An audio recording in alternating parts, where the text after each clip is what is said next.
Hello. അപ്പോൾ നമ്മളിപ്പം റാഫ്റ്റിങ്ങിന് വേണ്ടി വന്നതാണ്. മണാലിയിലാണ്. ഇവിടെ നമ്മൾ വരുമ്പോൾ മസ്റ്റായിട്ട് ട്രൈ ചെയ്യേണ്ട ഒരു സംഭവമാണ് റാഫ്റ്റിംഗ്. ആൻഡ് നമ്മുടെ ഗൈഡ് എനിക്കും എൻ്റെ ട്രൂപ്പിനും വേണ്ടിയുള്ള ബോട്ടൊക്കെ സെറ്റ് ആയിക്കൊണ്ടിരിക്കുകയാണ്. ആൻഡ് ഇതാണ് റാഫ്റ്റിങ്ങിന് വേണ്ടി ഇപ്പോൾ ഉദ്ദേശിക്കുന്ന റിവർ. അത്യാവശ്യം ഒഴുക്കൊക്കെ ഉണ്ട് കേട്ടോ. ആൾക്കാരൊക്കെ റാഫ്റ്റിങ്ങിന് വേണ്ടി പ്രിപ്പയർ ആയിക്കൊണ്ടിരിക്കുകയാണ്. 7 കിലോമീറ്ററാണ് ദൂരം പറഞ്ഞേക്കുന്നത്. പക്ഷേ ഇതിനകത്തുനിന്ന് നമുക്ക് മൊബൈലിൽ ഷൂട്ട് ചെയ്യാൻ പറ്റത്തില്ല, കാരണം അത് ഇച്ചിരി അപകടമാണെന്നാണ് പറയുന്നത്. സോ അവർ ഗോപ്രോയിൽ എടുത്തിട്ട് നമുക്ക് സെൻഡ് ചെയ്ത് തരുമെന്ന് വിചാരിക്കുന്നു. ആൻഡ് ഇതാണ് നമ്മൾ ഇപ്പോൾ ഉദ്ദേശിക്കുന്ന വഴി. ആൻഡ് അത്യാവശ്യം കുഴപ്പമില്ല, ലൈക്ക് അങ്ങ് ദൂരെ വരെ ഉണ്ട്, 7 കിലോമീറ്ററോളം ഉണ്ട്. കുട്ടികളൊക്കെ ഇനിയും ഇങ്ങനെ റാഫ്റ്റിങ്ങിനായിട്ട് വന്നുകൊണ്ടിരിക്കുകയാണ്. ഇതൊരു നല്ല ലൊക്കേഷനാണ്. കുളുവിനും മണാലിക്കും ഇടയിലായിട്ടാണ്. ഏകദേശം മണാലിയിൽ നിന്നൊരു 25 കിലോമീറ്റർ ഉണ്ട്. പിയാസ് നദിയിലെ റാഫ്റ്റിംഗ് സ്പോട്ട് അടിപൊളിയാണ് കേട്ടോ. അത് ഒരിക്കലും നഷ്ടമാകത്തില്ല. കാരണം എനിക്കാണെങ്കിൽ പെർ പേഴ്സൺ ഞാൻ ഗ്രൂപ്പ് പാക്കേജിൽ പോയിട്ട് 600 രൂപയായുള്ളൂ. 1000 രൂപ പറഞ്ഞ് ഇത് ബാർഗിൻ ചെയ്ത് 600 എത്തിച്ചു. എനിക്ക് കുറയത്തില്ല അങ്ങനെ. അപ്പം നമ്മുടെ കഴിവ് പോലെ ഇരിക്കും, പൈസയൊക്കെ കുറയുന്ന കാര്യമൊക്കെയാണ്. ഇപ്പോൾ ആണെങ്കിൽ അത്യാവശ്യം മഴയൊക്കെ പെയ്യുന്നുണ്ട്. ആൻഡ് ക്ലൈമറ്റ്, ഈ ഒരു ക്ലൈമറ്റ് അടിപൊളിയാണ് കേട്ടോ റാഫ്റ്റിംഗ് ചെയ്യാൻ.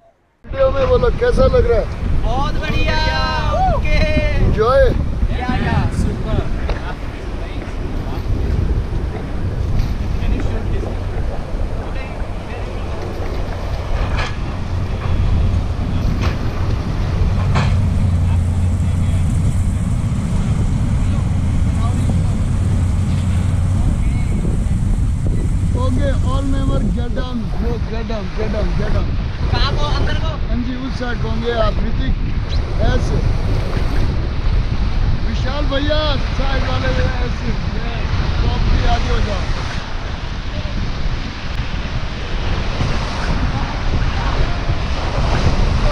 और थोड़ा कॉर्नर में हो जाओ. कॉर्नर में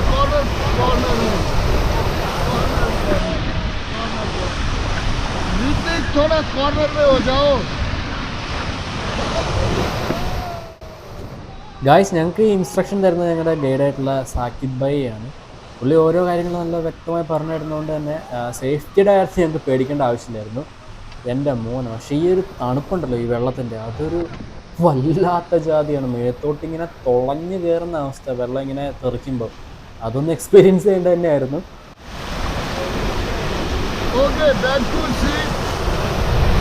हेलो भैया, बैक टू सीट.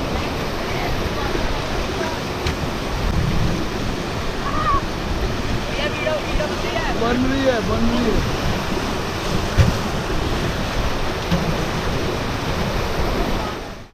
അപ്പോൾ ഈ റാഫ്റ്റിംഗ് ബോട്ടിൻ്റെ നടുഭാഗത്തൂടെയും സൈഡിൽ കൂടെയും സേഫ്റ്റിക്ക് വേണ്ടി യൂസ് ചെയ്യുന്ന റോപ്പുണ്ട് കേട്ടോ.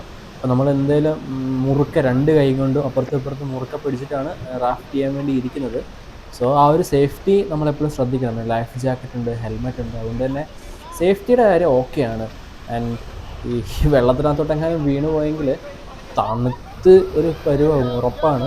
അതുകൊണ്ട് തന്നെ വെള്ളത്തിലോട്ട് ഇടരുതെന്ന് പറഞ്ഞു. കാരണം സാധാരണ ഗൈഡ് ഒരു ലെവൽ കഴിയുമ്പോഴത്തേനും ബോട്ട് മറിക്കുമായിരുന്നു നമുക്കൊരു എക്സ്പീരിയൻസ് തരാൻ വേണ്ടി. പക്ഷേ ഇത്ര തണുപ്പായതുകൊണ്ട് ഈ പ്രാവശ്യം അങ്ങനെ ചെയ്തില്ല കേട്ടോ. അതേതായാലും രക്ഷയായി ഞങ്ങൾക്ക്. ऋतिक थोड़ा कॉर्नर में हो जाओ. इसको बोलो थोड़ा कॉर्नर में हो जाओ विशाल भाई. और ऐसे नहीं, गेट डाउन.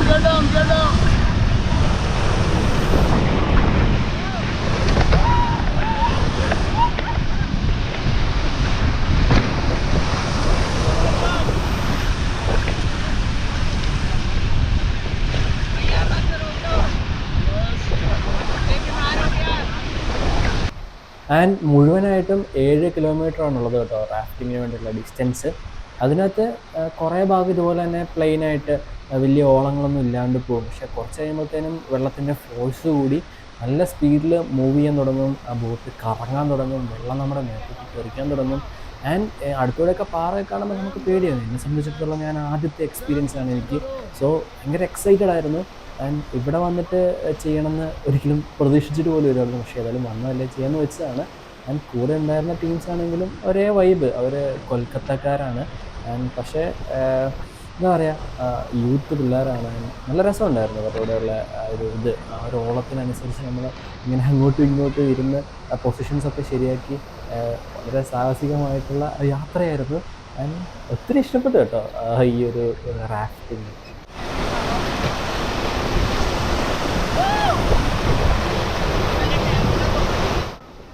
ഞാനതുകൊണ്ട് തന്നെയാണ് കേട്ടോ ഈ ബിയാസ് നദിയിലെ റാഫ്റ്റിംഗ് സജസ്റ്റ് ചെയ്യുന്നത്. നമ്മൾ മണാലിക്ക് പോവുകയാണെങ്കിൽ ഉറപ്പായിട്ടും അവിടെ തൊട്ടടുത്ത് തന്നെയാണ്, അപ്പോൾ നമുക്കിത് ചെയ്യാവുന്നേ ഉള്ളൂ. ആൻഡ് ഇഷ്ടംപോലെ കൗണ്ടറുകളുണ്ട്. ആ ഗ്രീൻ ടാക്സ് സെക്ഷൻ ഉണ്ടല്ലോ, അതിൻ്റെ അടുത്തായിട്ട് ഇഷ്ടംപോലെ കൗണ്ടറുകൾ കാണാൻ. അവർ നല്ല കൗണ്ടറിൽ പോയിട്ട് ലൈക്ക് ഓരോ കൗണ്ടറിൽ ഓരോ പൈസയാണ്. ചില ആൾക്കാർ ഗ്രൂപ്പ് ആക്ടിവിറ്റീസിന് 600 രൂപ ചോദിക്കുന്നു, ചില ആൾക്കാരാണെങ്കിൽ അത് 1000, 2000. ഇവർ പറയുന്നത് 2000 ആണ്, കുറച്ച് വരുവാണെന്നൊക്കെയാണ്. പക്ഷേ ഇതൊക്കെ ട്രിക്സ് ആണ്, ബിസിനസ്സിലാണ്, നമുക്ക് അറിയാവുന്നേ ഉള്ളൂ. സോ ഒരു 600-700 റേഞ്ചിന് ഇത് കിട്ടുവാണെങ്കിൽ ചെയ്തോളൂ, അത്രേ ഉള്ളൂ. ആൻഡ് അത് അല്ലെങ്കിൽ അവർ പറയുന്ന പൈസ കൊടുത്ത് ചെയ്യേണ്ട ആവശ്യമില്ല. നമ്മളങ്ങനെ ചെയ്യാൻ നിന്നാൽ നമുക്ക് തന്നെയാണ് നഷ്ടം. നല്ലൊരു ബാർഗെയിൻ സ്കില്ലുണ്ടെങ്കിൽ കുറേ പൈസ നമുക്ക് കുറയ്ക്കാൻ പറ്റും. ഇതുപോലെ ഓരോ ആക്ടിവിറ്റീസും ഇങ്ങനെ തന്നെയാണ്. നമ്മൾ നല്ലോണം ബാർഗെയിൻ ചെയ്യുക, കുറയ്ക്കുക. ആൻഡ് നമ്മൾ ഇംഗ്ലീഷോ ഓർ മലയാളമൊക്കെ സംസാരിക്കുകയാണെങ്കിൽ അവർ പിന്നെ കുറയ്ക്കത്തേ ഇല്ല. മാക്സിമം ഹിന്ദി തന്നെ സംസാരിക്കാൻ നോക്കുക. എനിക്ക് അധികം ഹിന്ദി അറിയത്തില്ലായിരുന്നു, പക്ഷേ എൻ്റെ ഫ്രണ്ട്സിന് അറിയായിരുന്നു, അവരത് ഇംപ്ലിമെൻറ്റ് ചെയ്തു.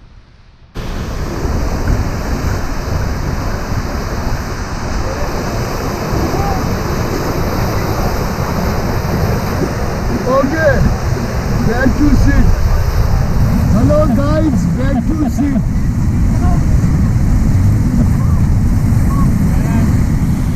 ഗായ്സ്, നമ്മൾ പിയാസ് നദിയിലെ മനോഹരമായിട്ടുള്ള റാഫ്റ്റിംഗ് ഒക്കെ കഴിഞ്ഞിട്ട് വന്നിട്ടുണ്ട്.